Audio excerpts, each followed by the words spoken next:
Companies that want their managers to perform at peak levels should offer more stress-busting perks like yoga, qigong, tai chi, and meditation classes, modern, well-stocked gymnasiums, and extended vacation policies. Besides, they should consider changing their corporate culture to both reward and take pressure off the managers who show the most potential. That's the conclusion of a new study published in the Journal of Personality and Social Psychology. The study follows other provocative research on leaders' hormone levels and leadership and empathy. In this recent study, researchers evaluated the hormone levels of male executives in an executive education program at Harvard University. They discovered that managers who had greater leadership responsibility had higher levels of the hormone testosterone, which stimulates the development of male sex organs and has been shown in numerous studies to be associated with leadership qualities like aggressiveness and risk-taking. The study looked only at men because women's testosterone levels tend to not fluctuate much. Additionally, the dominant managers also had low levels of the stress hormone, cortisol. Study subjects who had both high levels of testosterone and high levels of cortisol had fewer subordinates and thus less leadership responsibility. The study's conclusion: stress can suppress the leadership qualities associated with elevated levels of testosterone. Quote, "Stress reduction has leadership implications," end quote, says Gary Sherman, lead researcher on the study. Quote, "It can unleash leadership potential in employees who might otherwise not show it," end quote. Before Sherman studied the effects on leaders of testosterone and cortisol had only been tested in a laboratory setting and just among graduate student subjects who had no real-life experience. In a 5-year-old study, researchers conducted 2 lab studies on grad students.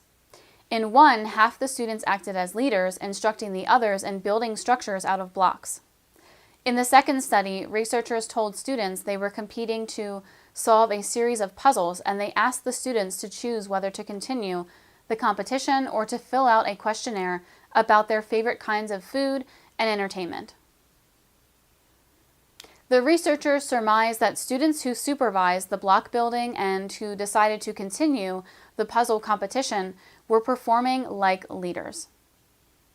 As in Sherman's study, those students had higher levels of testosterone and lower levels of cortisol than others in the study. The results of the graduate student study appeared dominant, says Sherman, but the subjects were students, not executives. Before performing the hormone study, Sherman and another team of researchers tested a different theory.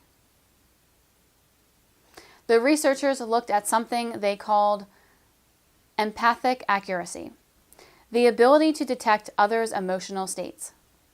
They wanted to know whether leaders had a greater or lesser ability to empathize. It turned out that the more responsibility a leader had, the less accurate he or she was in identifying the emotional states of others. The paper also examined whether study subjects were accepting of inequalities in status and power. The leaders with more responsibility were most comfortable with the idea that some groups were superior to others. Quote, "The results of the study were a little disheartening," end quote, says Sherman. Quote, "But it did follow from what we know of something called social dominance orientation," end quote. In other words, strong leaders show little empathy and accept the notion that social inequality is both natural and morally acceptable.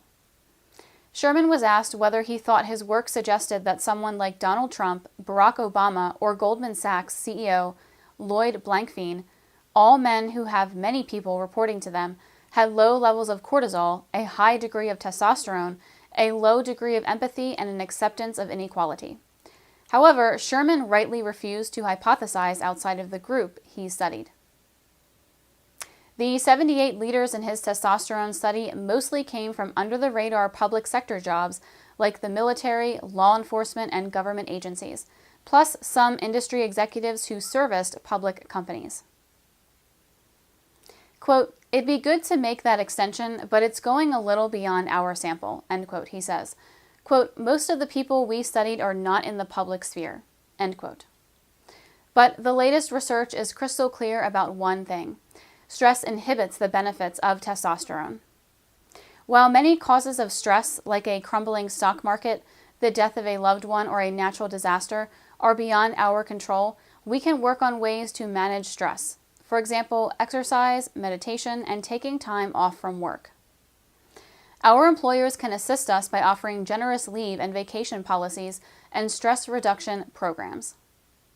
Sherman's study is similar to the ongoing controversy over the New York Times story that described a high-stress work culture at Amazon. Is the company squandering an opportunity to cultivate strong leaders? Quote, "Our study is about leadership potential that's been untapped, that may otherwise be blocked by cortisol," end quote, says Sherman. Quote, "It's possible to unlock that potential," end quote. If you found this video informative, please press the like button and subscribe to the channel. To learn more about health and wellness regarding testosterone replacement therapy, please click the link below in the description.